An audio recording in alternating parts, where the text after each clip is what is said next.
What's going on, everyone? This is James Grandmaster Facts Voice, and you're here for another episode of the Facts Project. Today, I have a very special guest.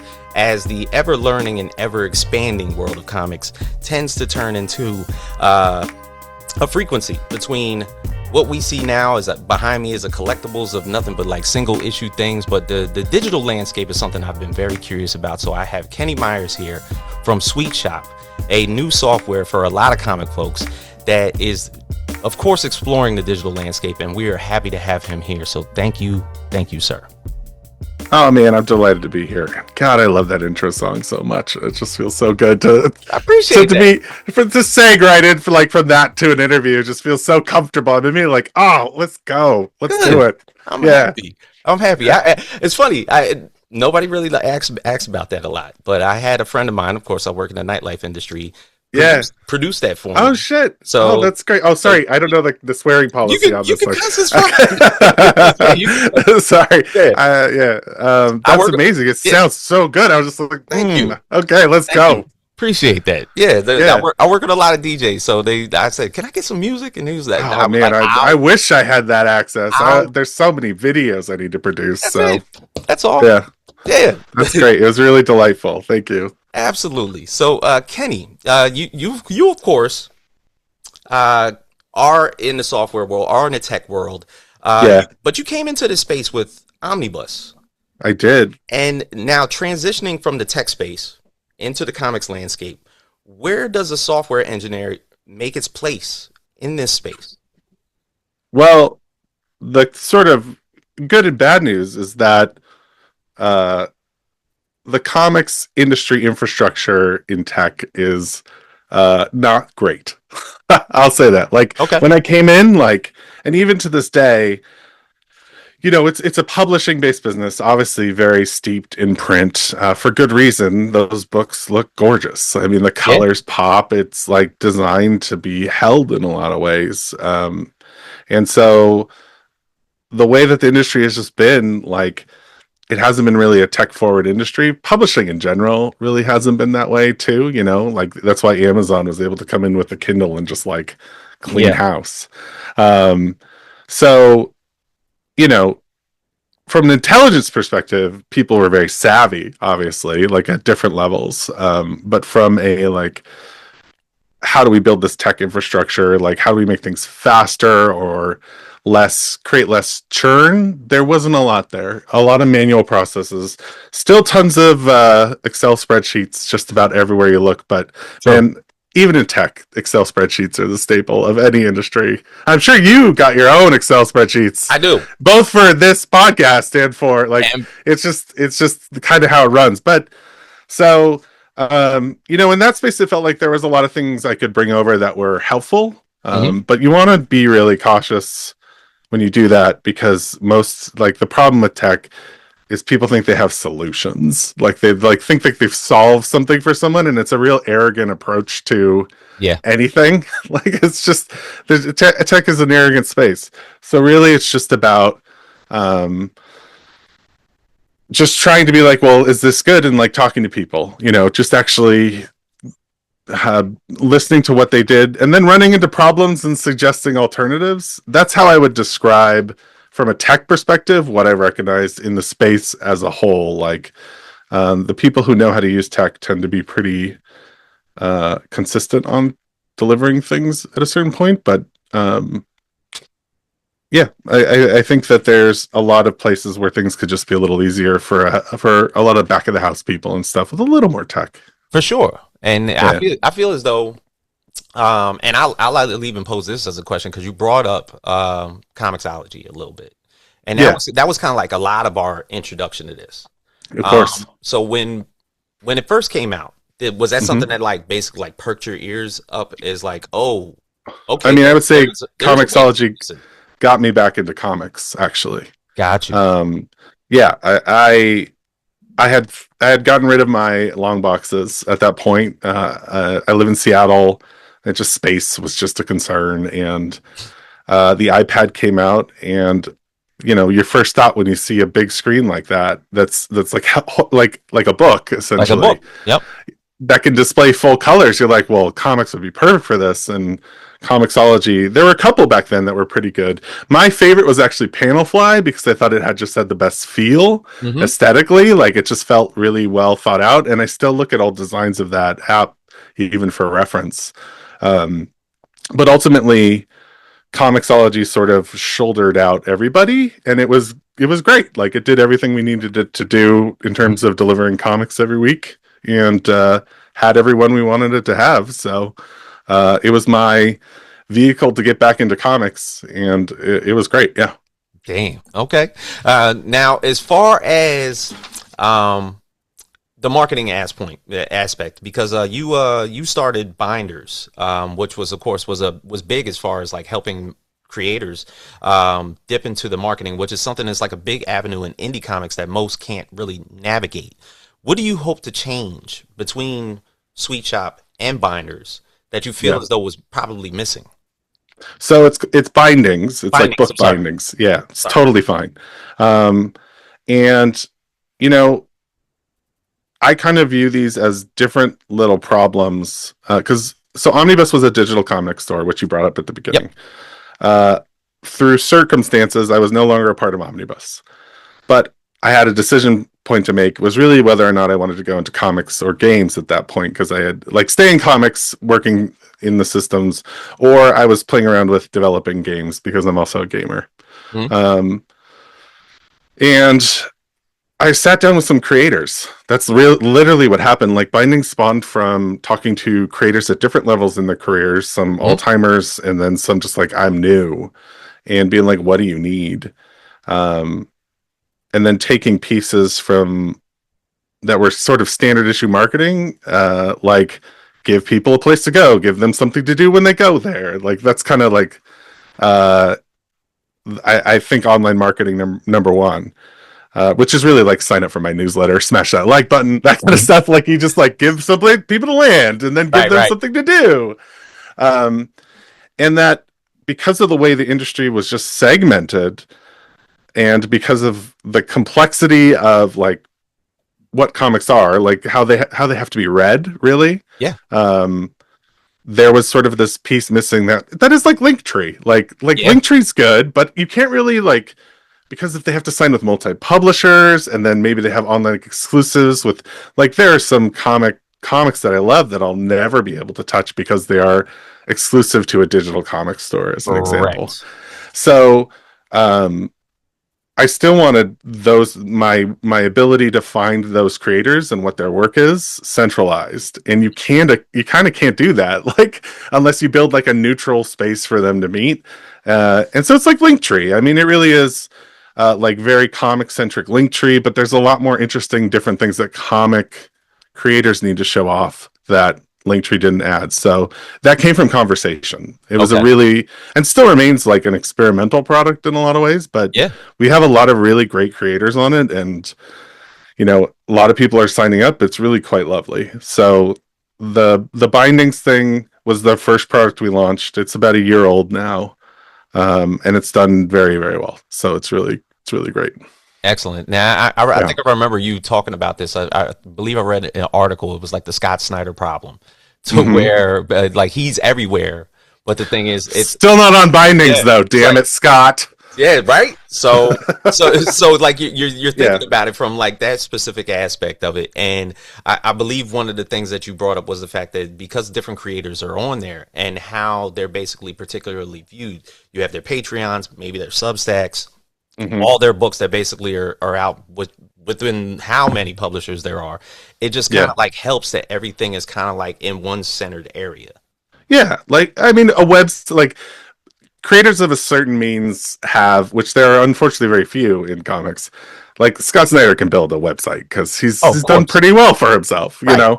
But ultimately, it's serving the goal of, you need a place for people to read comics. This is like your stand-in website, because otherwise building like the reader and stuff like that, it's a pain in the ass. The like PDF splicing, the like you can use a photo gallery, but it's not quite the same need on a mobile phone, you know? So yeah, it was really just like, I wanted to know where all my creators, like my favorite creators, were where their stuff was and how to get it. Right. And they needed to communicate a bunch of stuff too. Here's my Patreon. You need to order today because the final order cut off in comic stores. You need to find a comic store near you. Like we wanted to like solve that problem. And I think it's done really well for the creators that have really employed it. It also gives them like a place to link to with like all their stuff. Like here, read this comic, and at the end it can be like you can, if they sign up for the subscription, they can show all their comics, and we try to keep it really pricey. And I'm just rambling and pitching bindings on your show now. So you know what? That's a great thing. You are now unofficially sponsored in conversation by bindings. I'll gladly take that. Yeah. Now, being somewhat of a tech person, and I would honestly say that you're also a science person. A science person is not necessarily a person that makes solutions, but also brings forth an answer to a talking point to where you can provide more solutions.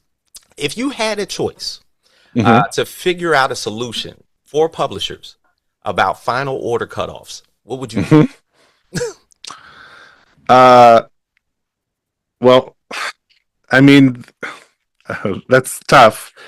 I think the final order cutoff system actually is a problem for the direct market, like the stores, more than it is for the publishers. For the I actually think it's retailer. Yeah, I think it works great for publishers because they get to send things in bulk and not have to deal with them being returned or anything. And they get to say, we sold 50,000 copies of X book. And everyone's like, that's amazing. But there could be 50,000 copies sitting on shelves, like not being sold. Right. So, obviously like an on-demand service would be logistically complicated and like so expensive. But that would be ideal. But I like the direct market works for the current system. It's like, it's not something I can solve. And so my solution, I don't think would solve it anyway. And it's so instilled into in Western, I mean, very American. It's an American problem. Right. It's very much like, I just want to make that life easier for everyone involved in it. Like, I don't think there's a solution that really can work. Because then if you do on-demand printing, like then you have delays or like there's just no good answer to that that I can come up with. So my solution is what you see. It's bindings. It's trying to get creators who have to market their own books, and even publishers use our platform to create awareness in spaces that are pretty hostile to outside links. Yeah. Pretty hostile to, well, you know the dance. It's a dance. Yeah. And then like trying to make sure that they're educated and that we stay on top of even things like AI and pieces like that. So my circuitous answer to you is, I can't solve final order cutoff. I don't know if it's something that needs to be solved. Okay. But it certainly needs to. But awareness is more important now than changing that system. True. Now, with Sweet Shop and with bindings, what do you feel is lacking in the data that comic book creators need? Comic book creators don't know where their comics are being sold. I think that is, that is number one. Like the thing about bindings is, well, we don't have that direct attachment to sales. Yeah. At least for now, that would be amazing if we could work. I mean, I've been talking to point of sale systems for some time, to like what it means to market your work online and then see the results and what marketing works and what doesn't work. That's kind of what bindings is. It's to find out where your readers are, especially, I mean, it's biased towards sharing online. So your readers may exist in other places if they're not online, which is perfectly reasonable to be these days. Like maybe more than reasonable. It's problematic. Right. But, and with Sweet Shop, publisher permitting, I think we would probably let creators know what their sales are on the platform and what sort of genres are interesting. I mean, all of us digital places have big plans, but for me, I want to build a place where they can sell consistently and see the results of that, and not feel like they're just feeding another machine that's just going to be sold to, like Comixology did, like to some corporate behemoth. Unless me and my partners all suddenly die of something, then that's what we don't want, Kenny. Yeah. No, who knows? We just went through a freaking global pandemic. I mean, come on. So that's sort of the main goal. The goal, like, it's like to be resilient. So they have a resilient digital spot so that they can sell consistently too, and the margins work well for them on digital too. For sure. Now, what would you say is probably the best option? Is it the click to buy option? Is it the subscription model? Because I noticed that, like, a lot of people, for who is the big question. That's the thing. Like, is it just optional for the particular person that's the consumer, or is it more so because the subscription model is kind of like wonky in a way.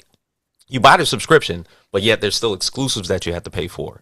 So it's like you might have a yearly subscription, but it's like, no, you don't have access to these comics unless you buy them each individually for a singular dollar amount. Yeah. So is there a problem there as well? So this is actually really interesting in terms of who benefits in what case. Mm-hmm. If a publisher does work for hire, meaning that the creators don't have any rights like the Marvel and DC do, mm-hmm. then a subscription service is good for Marvel, good for, customers, mm-hmm. or DC. Questionable based on page rates whether it's good for creators, but people do. That's the factors get really weird in that case. Manga is another good case where pay people wages to create manga. They work for the company, they produce the output. That's why subscription works really well, although I did find out that in Japan they don't really have subscriptions like we do for manga. It's really single issue purchases, which was new to me. I'm getting a lot of manga education. And so that's kind of funny but they're set up essentially because they don't have to pay creators that way. So a company like Image, who is creator driven, Dark Horse, which has a mix of both, IDW, which has a mix of both, for creators, without a doubt, the single issue purchase is the best way to support them. For publishers too, generally the cut is universal. It's usually a 70-30 split, 70 to the publisher, mm-hmm. across most for, $4.99 comic on release date. That's usually better than they get from subscriptions, which are usually like pennies on the dollar. If that, it has to be a pretty big book, because like a Global Comics, they like subdivide by all the different comics you read. So if you read 30 different comics, then you're, for reading Invincible number 5, you're giving them 2 cents. If that, that was not, I didn't do the math, just so you know, but it's like, right. It divides it up. So the more comics someone reads, the less for everyone, except for Global Comics. So like the subscription model really favors digital places like Marvel Unlimited. Like, it would really favor me to do a subscription model. Mm-hmm. And I don't write that off as a possibility, only that consumers kind of like subscription models because you can all you can eat. But it really does a disservice to creator income. It really does. Like, for sure. It's a little effect, like Webtoon, like they all follow these similar models, and it's pretty rough. Continue. Sorry. No. It reminds me of the argument that musicians have over Spotify.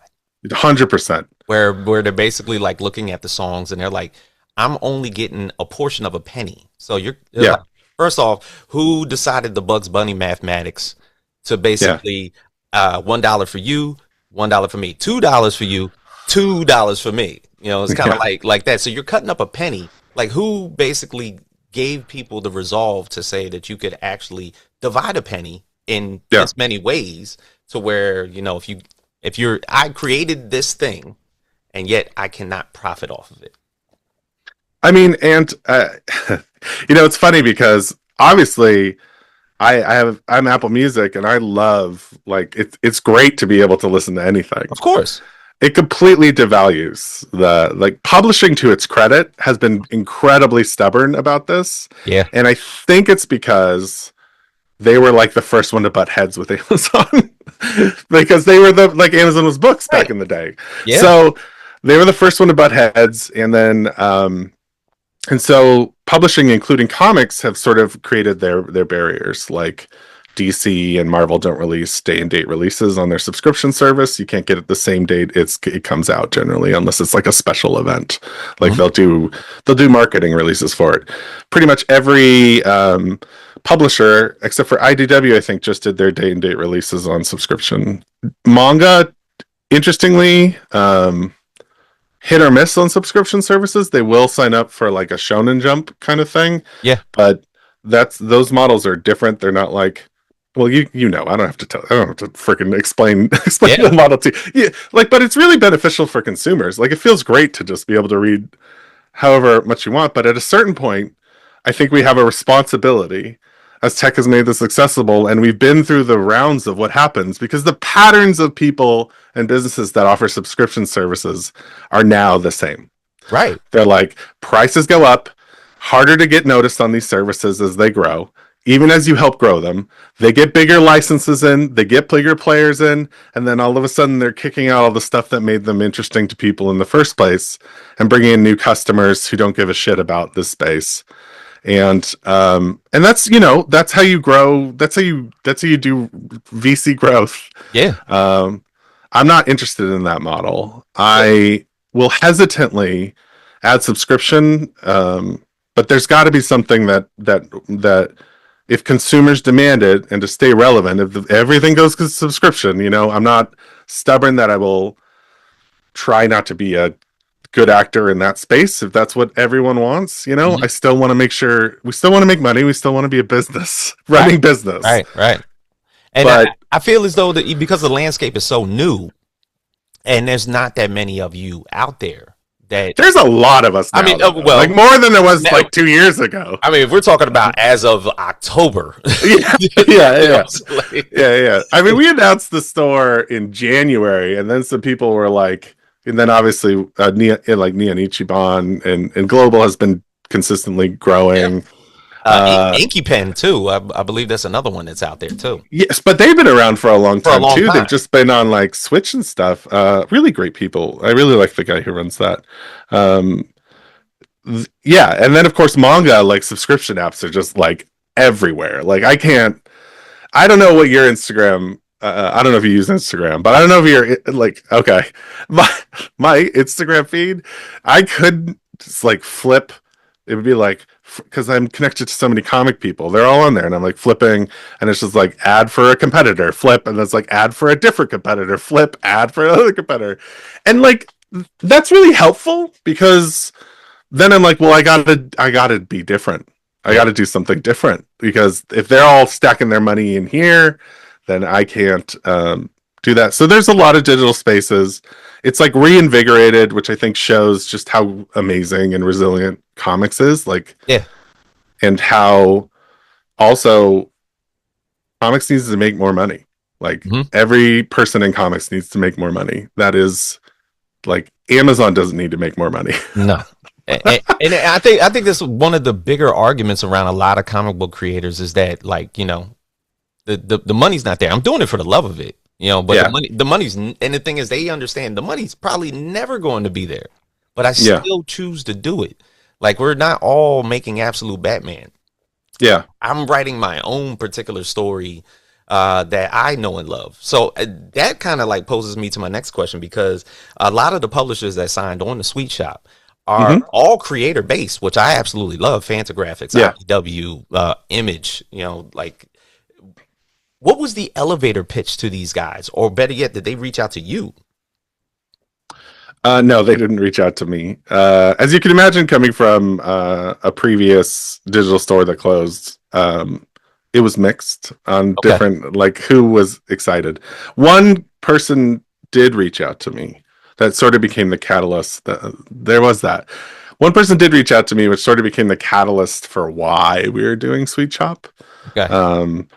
I can't really talk about that. I just Okay. like leaving little like nuggets like that, like a real asshole, and then just completely dismissing it. But one person did, and that person was enough to be like, okay, maybe this is worth doing this again. So the pitch is generally that we are about growing comics and discovery. Our big thing is to be in places that comics aren't, to bring in people that may not consider themselves comic readers yet, and to build mechanisms in a very hostile social space to sharing external stuff, where people can find creators they love and share what they want. Our whole roadmap's on the site. I mean, there's really no secrets to kind of what we're doing. I mean, it is a little vague, it's like, well, we're adding this. But it's really just like taking all the stuff that the communities do in like geek communities do in spaces and making it easy and accessible for them. And we're attaching $1 to them, and it's making money for that. And it's making money for us so that we can run the business. But 70% of everything we make goes to those publishers with the creators, and then the creators get the split. So it is, not the highest margin tech business, but it is a truly, I don't know. I fucking love it. I just selling comics is the surprise. I wouldn't have thought myself as this being the thing that is the thing I feel like I have to do. But it feels like I have to do it, and I'll just like keep doing it, and it's obnoxious. Like if you build it, they will come obnoxious. Like it's just. So I have this unfortunate, relentless drive to make this work. So to sort of, I sort of put a bow on that. It's really, the pitch was, we showed them where we're going. And we showed them what you don't see on the roadmap is, of course, the screenshots of where we think those things are. And I think that was enough for people. Also, digital sales, Comixology closed, tanked across the board. I think that's why you see a lot of publishers signing up for a lot of people. It's just like everyone's going to try. It's the year of change. Diamond, the distributor for things, closed. And so everyone is like, well, it's a year of change. Let's try what works. And I had enough reputation from just building the systems and knowing the people and just not being a total jerk, I hope, to get in the door and show them how excited I still was. And the team I got is outstanding. So it's really exciting. Yeah, I believe that my introduction to get to know about you was the Find Your Comic Store app. Oh yeah. Yeah, so my local comic shop, which was probably up the street, was probably a mile from me, closed. So I needed a new one. And I, of course, luckily found the Find Your Comic Store app, and I found a new store. Now I ask you this, do you have a local comic store? I do. There's two that I really love. Okay. My other one moved. I haven't been actually back to it. I mean, I am digital. I am mostly a digital reader. Yeah. But I still pick up, you can see behind me, like those are I see all that. hardcovers and a lot of terrible geeky figures. There's they were called Outsiders. They changed their name recently, and I know, like, they literally just moved. They were a lovely little store run by a great gal who just was who I see at, like, because now I go to all the the retailer things because of Find Your Comic Store, because that's important too. Like when I say the company, which does Sweet Shop bindings and Find Your Comic Store, really wants to grow comics. That's everyone. It's aggressively ambitious with like the most polite, will you work with us? I can muster to people who have been burned by tech for decades. Absolutely. And I totally respect and understand if someone's like, fuck you. I'm like, yeah, I get it. Like 100%. We'll wait, we'll wait. So it was Outsiders. It's just moved somewhere. There's Phoenix in Seattle. Seattle's an incredibly geeky city. And we have, It unfortunately, like, we've lost a lot of comic stores because of the cost of living is so high up here. Mm. So they've moved out of the city. So I think there's like really two or three within city limits. Fantagraphics has a store here. They're based out of here. So Really? that's pretty I didn't know dope. that. Yeah. Oh, Fantagraphics. I love them. Uh, that was my most exciting meeting because I I'm would, just like, I want to like selfishly support the Pacific Northwest, and yeah. Fantagraphics is a Seattle original. I've So never heard anybody say a negative word about Fantagraphics ever. I mean, their books are phenomenal. I love that they started doing like nudie books and then moved into like incredibly elevated versions Yeah. and they're just very Seattle, in a lot of ways. And I love them for it. Now, But, who was the first publisher to join? uh, well, there was, it was really just a couple publishers, just people I knew. I would say Image was probably the first one to Okay. sign on. Yeah. Um, and I think they, well, I mean, their Image, I couldn't tell you every time. Every week I look. I mean, the store's not available to the public, but every week I get to look and be like, oh man, I got to read this, Right. and I got to read this, and then someone on Blue Sky will post like this amazing book they're working on, and Yep. as you get more embedded in the community, as you well know, you start finding these really cool books that just like come out of nowhere. Yeah. I love Image because, for one, I see that Battle Beast looking at me. yes. Yeah. But for one, of course, growing up around like as a teenager in the 90s, Image was a case of rebellion, which was already cool to me. And I really liked Todd McFarlane at that time. So I used to buy not the covers that were like this, but they were like that.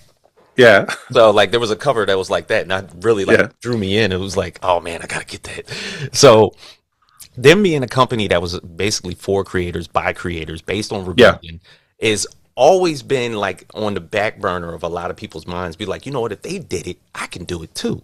Yeah. So I feel like a lot of publishers should feel that way. I still feel as though when I look at a lot of creators online, they talk that way. Be like, no, I want my shit and I want the money for it. I want it now. I want basically more rights for a lot more creators. For a software company like you, I feel as though that you're emboldening them to basically be that way. Yeah, I mean, I hope so. My philosophy in general is really, it's aligned with what they do in terms of creators, like in terms of at least how they like their creator deal is. I still think probably the best deal, but you do have to, like, creators have to market themselves and stuff. And it's harder. The channels are harder than they've ever been to get the word out. So that comes with that challenge. Like, Image has probably the best deal, but also you got to market yourself, and a lot of it's an interesting market. But and this is where bindings comes in. Thank you. See, yeah, that's definitely a part of it. And it's also like, when I got back into comics, so I was a 90s kid, and I bought all like the Gen 13 and like the Spawn. I think I had Spawn 1 through 100, and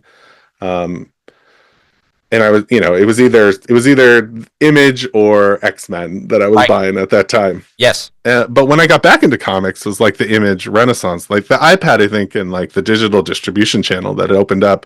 Like, that's WicDiv, that's Saga. Yep. And yeah, again, I'd pop over to read Hickman's Avengers or Hawkeye. I love those books. I love the superhero books. But the books that had the profound effect on me, and I've had the very, very good fortune, and this is the least humblest of brags, to like befriend or at least have a conversation with some of these creators, is like Bitch Planet and Wicked Divine, and just like, it's an incredible. Oh yeah, Kieran Gillen. Yeah. He's fantastic. I mean, one of the things that, like, when I had to leave the other company, was I was just like, this community was. I'd been in tech communities and I'd been in gaming communities to a degree, and I find the comics community, for all its faults, an incredibly welcoming place. Excellent. Now, when you have these creators, like Kieran Gillen. All right, I wanted to read this one quote. This is: "The Sweet Shop is the first real executable vision for the connected comics ecosystem." This was Kelly Sue DeConnick that basically said this. How do you feel as though when you're hearing creators that you probably are fans of speak about your company in this way? The first thing I feel is I asked her for a quote. And there is a little bit of an out of body, like, I can't believe I just did that. And I also felt really bad because she's one of those people you meet who I can't sing the praises of enough. She just is so generous with her time. We are philosophically aligned, and I think she's a brilliant writer, which is so amazing. So, and we had done some things together over the course of the year, and so I knew that she was supportive of what we were doing. But then she sent the quote in, and like, the thing about her is she's everything you want her to be, from all her writing and all her like posting, and then plus some. Like, she's and to get something like that from her, who of course I was a fan first before I even met her, right? Even at a very weak I feel blushing, and almost it's really honestly amazing. I don't know how to process it to a certain degree, but the best way, like, that immediately is like, I will support anything you do. And obviously I want to sell a lot of her books too. Like, no, I think that, hopefully people see all the pieces. I've certainly talked too much, but like, these are the three things we're building, and other things may come, but these things are focused on the goal to grow comics. And unfortunately, she's had to hear my speech, and it was enough that she wrote that incredibly lovely thing. And I don't know, I got that quote, I think she was sick too when she wrote it, just to give you an idea how fucking awesome she is. Like, I will do anything for that woman. If she asks, she'd be like, I need you to kill someone. I'll be like, well, it was nice. I'll say goodbye to my family, but I need some time. Yeah. Okay. And the fact that she's just an incredible artist too. Right. I mean, like, fuck off. Like, don't be that great at it. Like, it's really obnoxious. So, no one's ever asked me that before, and I'm a little embarrassed with my answer. But in genuine, like, this is a thing that keeps occurring in comics. I'll meet someone, and it's very rare they disappoint me. In fact, the opposite tends to happen. It's like the inverse of don't meet your heroes, like, which is so lovely, and it's such a motivator to be like, these people need to get paid. Yeah.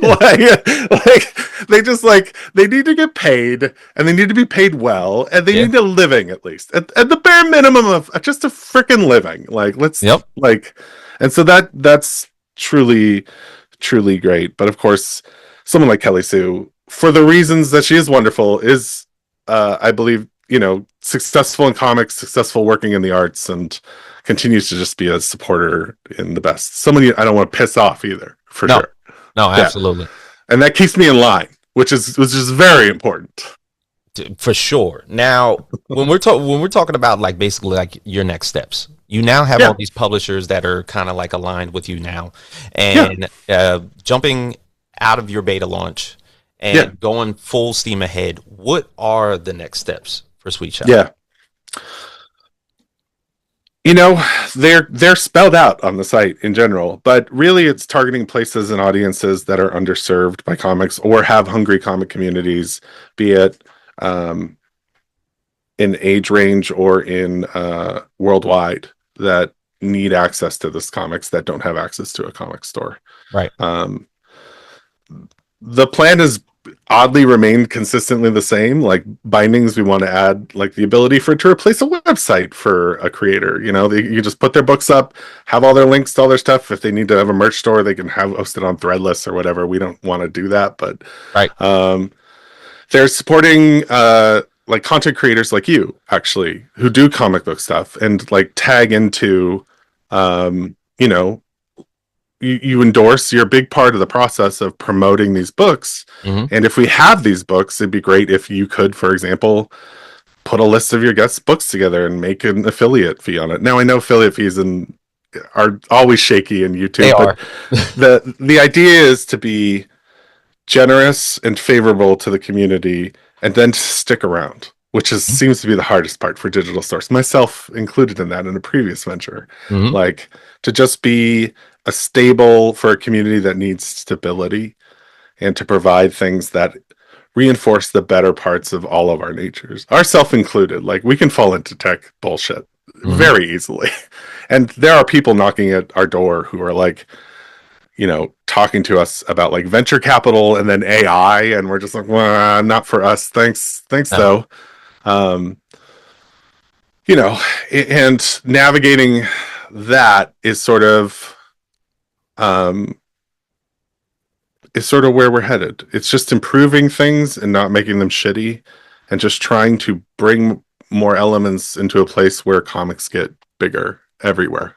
For sure. That sounds vague and ambitious, but there are like features tied to it, and we want to make sure we ask first before we push, like a lot of things. Like Excellent.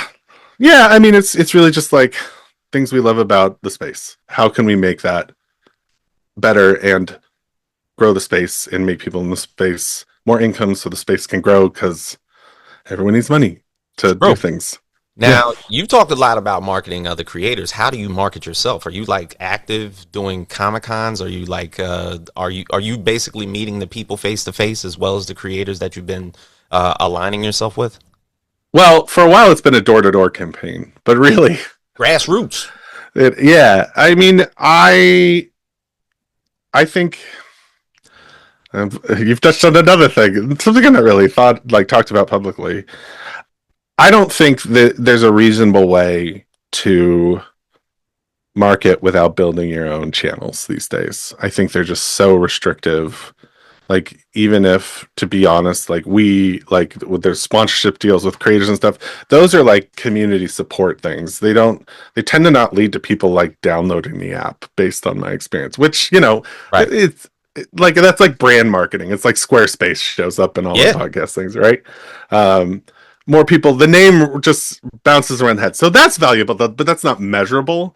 And I consider that part valuable. So I think there is a future where that happens. Beyond that, it really is just talking about and building these channels in a similar, I wouldn't do like interviews and pieces like that, but just like comic book stores do. Talk about the stuff that they really love and put it out there, and try not to isolate people, you know, which some comic stores famously do. Like, and to keep bringing in publishers that do things that are interesting for our readers. And then really it's about just like providing a space where the community begins to market their own books, and those grow, and the margins stay reasonable and fair to creators, so that everyone can just be like, here's my favorite books. You put a list out there for the 2025, you get 10% back on that list. Those creators get the money from that. Like, that kind of marketing, that sort of sharing that you already do, is really valuable, and trying to give you a space where you feel comfortable, like someone like you being like, oh, I'm going to link to this and it won't fuck me over in like 2 months when they change their plans. So I don't know if this kind of business that has this weird, first of all, it's danger to be you know, like Google used to have "Don't be evil," and that's come to bite them in the asses if they become more evil. It's always dangerous to trust someone on the internet trying to be like, we're going to be a moral, ethical business in tech and stuff. But I really believe that kind of business can work, and I think it's more important now. And my ethics are all around providing ways to thank people who are putting in the effort, and like building ways for them to survive, right? Doing cool stuff. So the marketing is a lot of that, a lot of organic, which is kind of what it's been, and a lot of just talking. I think once people see comics in different lights in different places, they will find something interesting for them. There's just so much good stuff out there, and it's so bottlenecked by gatekeepers. It's trying to remove those. Yeah, because to be honest, I mean, us in the comics podcast space, Yeah, we're totally interested in the expansion of the space, but yeah, you could tell a lot. You can also tell that a lot of us, whether it's the David Harpers out there, the comics couples, yeah, the Cryptic Corner people from Comic Book Yeti, like we're all severely dedicated to the space. And yeah, the thing is, we all love to see the creators thrive. That's probably why we talk to the creators the most. But the thing is, yeah, when we see somebody that's out that really wants to help the creators, we're all for it too. You know, yeah, that's just like our big motivation. We yeah, read like we read these stories, and we want to see the creators thrive. If the creators don't thrive, we don't get the books from those creators. yeah. That's it. And I mean, that's kind of like it helps to be a big fan first, I think. Yeah. Um, yeah, I know I kind of, instead of just giving you like our marketing plan, I just sort of rambled. I mean, it's interesting you brought up points like cons and stuff like that. But I don't know if going to a convention where, truthfully, all my competitors will be anyway, talking about our service Yeah. is going to do anything to grow comics. True. I don't know. I don't know if showing up to San Diego Comic Con with another digital service is going to grow comics. I think there may be more interesting spaces. There may be more underserved spaces. And I'm kind of interested because if you go to a comic book show, you have people who probably go to comic stores. And I'm not interested in taking away customers from comic stores. Right. I'm interested in bringing in people from other places who can't, to comic stores, and then also to digital when it's 2 a.m. and they can't go to their comic store and they want to read the next issue of the Power Fantasy. Like, Yep. that's what I'm interested in. And I think my feel is, just based on how different markets are going, that there's a lot of underserved places that would Oh benefit yeah. from that don't go to Comic Con or don't have a convention in their town. And so, I that's how I think. That being said, it's hard to resist. So, due to our technical difficulties, the recording stops right there. But we were pretty much finishing up our podcast. But I will say that the conversation that I was having with Kenny definitely opened up my eyes to exactly what digital space and what it could mean for a lot of people in comics, and where it's going to be more so of a shared space between the actual print publications that we see nowadays, that obviously have gone through a crazy year, to where this landscape that's pretty much new. I'm going to say it's kind of like an unproven ground. Long gone are the years where it was just Comixology. Now there's just multi apps for everybody to go to, whether it's Global Comics, Neon Ichiban, Comixology, still there, even though we're kind of pushed away from that space. Marvel and DC being more singular with their outputs, and then we have Sweet Shop. But Sweet Shop, of course, is focused solely, as Kenny most eloquently put, it's there for the creators. They want the creators to thrive. But the thing is, also, he has to understand that he's still running a business. And in running a business, it still has to make money. So the thing is, there's still the double-edged sword. It's like, we got to make money doing this, but we want to help the creatives as much as possible. And I feel as though, as long as he's behind the scenes working tremendously hard in doing that, we should back him. We should definitely support the man 100%. So if you haven't had a chance to reach out to him, once it does leave beta and becomes something that's brand new on the market for everybody to try, I suggest that if it's creator focused, like a lot of people should suggest that it should be, and a lot of people in comics wanting to get paid and reap the benefits of what they focus on comic book wise, that we should all be all in on somebody like that. So I thank Kenny for his time here. I thank Kenny for, of course, focusing on something that was passionate for him, especially jumping into comics, being in the tech space. And I look forward to seeing what he has in the future. But for everybody here at the Facts Project, this is James Grandmaster Facts Boys. That was Kenny Meyers from Sweet Shop. It is great to see exactly what he's doing, and please look out for somebody like him in the future. All right, see you guys next time.